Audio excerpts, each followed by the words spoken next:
Herkesten xahiş edirik ki, xəbərə keçmədən öncə videonu bəyənin və rəy bölməsində fikirlərinizi bildirin. Dünyada və ölkədə baş vermiş ən son xəbərləri bizdən izləyin. Bunun üçün kanala abunə olmağı və bildiriş simvolunu açmağı unutmayın. İndidən təşəkkürlər. Salam dəyərli izləyicilər. Bugünün ən vacib xəbərləri ilə qarşınızdayıq. Mərkəzi Bankın son qərarı bazarda yeni bahalaşma dalğası yarada bilər. Hansı məhsulların qiyməti artacaq? Ölkədə iş yerləri ilə bağlı statistika açıqlandı. Paytaxt və regionlar arasında fərq diqqət çəkir. Sumqayıtda baş verən faciə hər kəsi sarsıtdı. 6 uşaq dəm qazından zəhərləndi. Həmçinin İlham Əliyev Zəngəzur dəhlizi ilə bağlı mühüm açıqlama verdi. Daha ətraflı birazdan.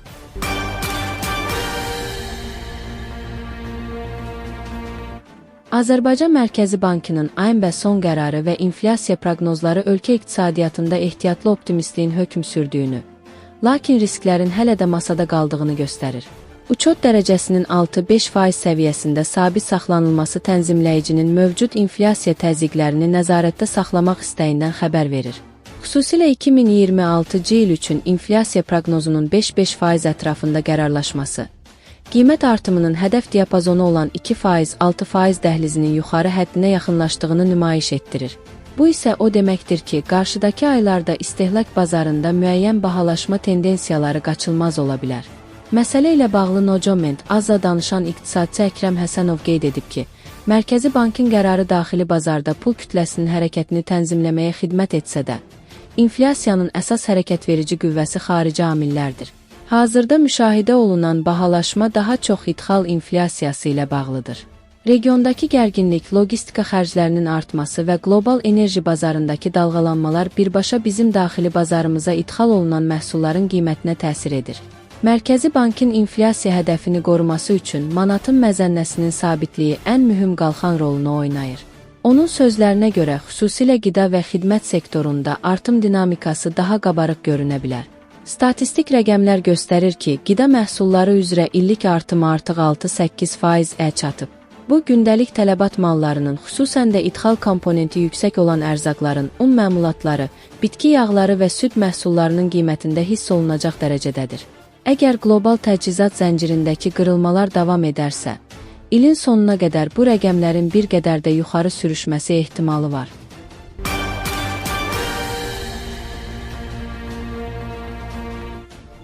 Azərbaycan iqtisadiyyatında son illərin ən aktual müzakirə mövzularından biri də yeni iş yerlərinin yaradılması və məşğulluq göstəricilərinin keyfiyyətidir. Rəsmi statistika 2025-ci ildə 10 minlərlə yeni vakansiyanın yaradıldığını və işsizlik səviyyəsinin aşağı olduğunu 5-6% göstərsə də, bu rəqəmlərin arxasındakı struktur fərqlilikləri və regional qeyri-bərabərlik ciddi suallar doğurur. Xüsusilə iş yerlərinin böyük əksəriyyətinin paytaxtda cəmləşməsi və dövlət sektorunun bu prosesdəki payının azalması yeni bir iqtisadi reallığın formalaşdığından xəbər verir. İqtisadçı ekspert Eldəniz Əmirov mövzu ilə bağlı Oxu 24 Coma verdiyi açıqlamada iş yerlərinin açılma dinamikasını, xidmət sektorunun artan rolunu və regionlardakı məşğulluq vəziyyətini təhlil edərək maraqlı məqamlara toxunub. Ekspertin fikrincə, gələcəkdə əmək bazarının əsas hərəkət verici qüvvəsi məhz özəl sektor olacaq.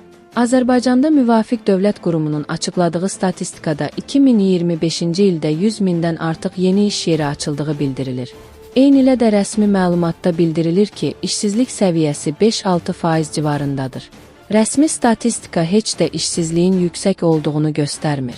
Sadəcə olaraq rəsmi statistikada qeyd edilən rəqəmlərin reallıqda hansı formada olması isə artıq digər alternativ qiymətləndirmələr nəticəsində nəsə demək olar. Bu məsələnin birinci tərəfi. İqtisadiyyatın hansı sahələrində iş yerlərinin açılması daha çox nəzərə çarpır sualına gəldikdə, hesab edirəm ki, iş yerlərinin açılması daha çox xidmət sektorunu əhatə edir.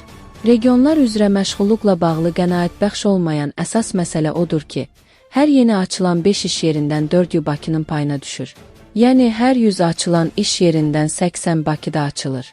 Bu da Dövlət Statistika Komitəsinin rəqəmlərinə əsasən verilən məlumatdır.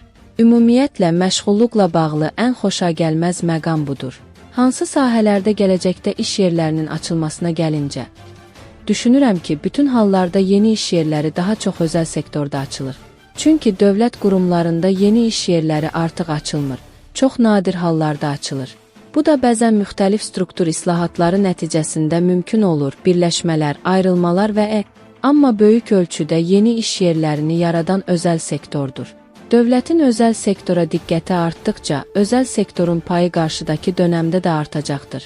Hesab edirəm ki, xidmət sektoru qarşıdakı dönəmdə də yeni açılan iş yerləri arasında əsas birinci yerdə qərarlaşacaqdır, deyə ekspert bildirib.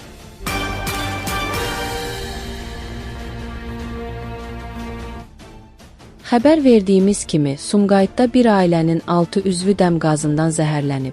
Azyaşlıların vəziyyəti ilə bağlı Sumqayıt Tibb Mərkəzindən Bakı Postasının sorğusuna cavab olaraq bildirilib ki, dünən axşam saat 18 radələrində Sumqayıt şəhəri, Zət Ağayev qəsəbəsi 70 ünvanından Respublika təcili və təxirəsalınmaz tibbi yardım mərkəzinə çağırış daxil olub və çağırış ünvanına 2 təcili tibbi yardım briqadası cəlb olunub. Təcili tibbi yardım briqadaları tərəfindən 4 nəfər, 2 kişi, 2 qadın cinsli dəm qazından zəhərlənmə diaqnozu ilə Sumqayıt Tibb Mərkəzinin nəzdindəki uşaq xəstəxanasına təxliyə olunub. Daha sonra uşaq xəstəxanasına daha 2 nəfər, 2 kişi cinsli hospitalizasiya olunub. Onların hər birinə zəruri tibbi xidmətlər göstərilib. Vəziyyəti qənaətbəxş qiymətləndirilən 4 nəfər ambulator müalicə üçün evə buraxılıb. Hazırda 2 nəfərin müalicəsi davam etdirilir, vəziyyətləri stabildir. Sumqayıt şəhəri Hacı Zeynalabdin Tağıyev qəsəbəsində nasosnu 9 uşaq atası olan Cəbrailov Kamil Balahüseynoğlunun 6 övladı dəm qazından zəhərlənib. Bakı Postas xəbər verir ki, hadisə dünən saat 05:00 radələrində baş verib. Kamil Cəbrailov saytımıza açıqlamasında bildirdi ki, övladlarını qonşular xilas edib. Kuryer işləyirəm. Qonşu mənə zəng etdi ki, uşaqların vəziyyəti ağırdır. Böyük uşaqlar balacaları çimizdirərkən hamamın qapısı bağlı qalıb və içəri girmək mümkün olmayıb. Köməyə gələn qonşular qapını sındıraraq onları çıxarıblar. Uşaqlar təcili tibbi yardım vasitəsilə Sumqayıt şəhər uşaq xəstəxanasına çatdırılıb. Hazırda 2 uşaq reanimasiya şöbəsindədir. Digər 4-ünün vəziyyətinin isə nisbətən stabil olduğu bildirilir.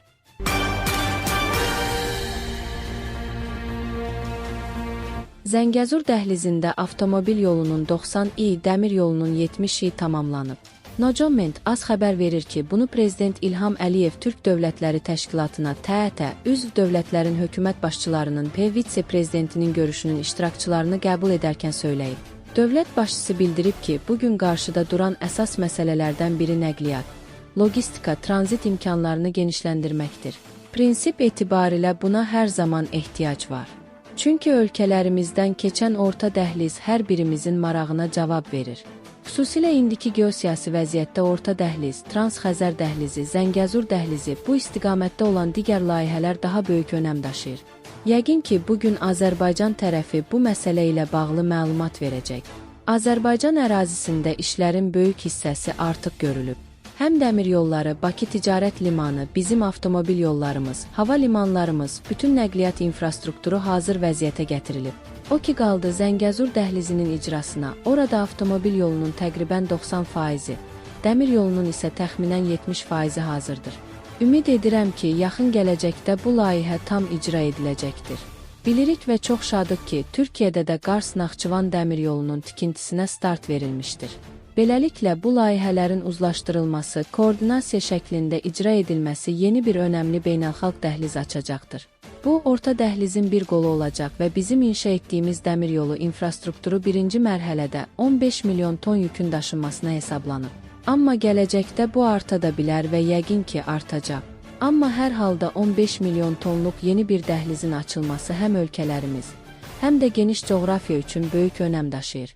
Biz yenə də burada çox ciddi və məsuliyyətli mövqe sərgiləyirik, həm öz maraqlarımızı təmin edirik, həm də dünya üçün yeni nəqliyyat yollarını təqdim edirik.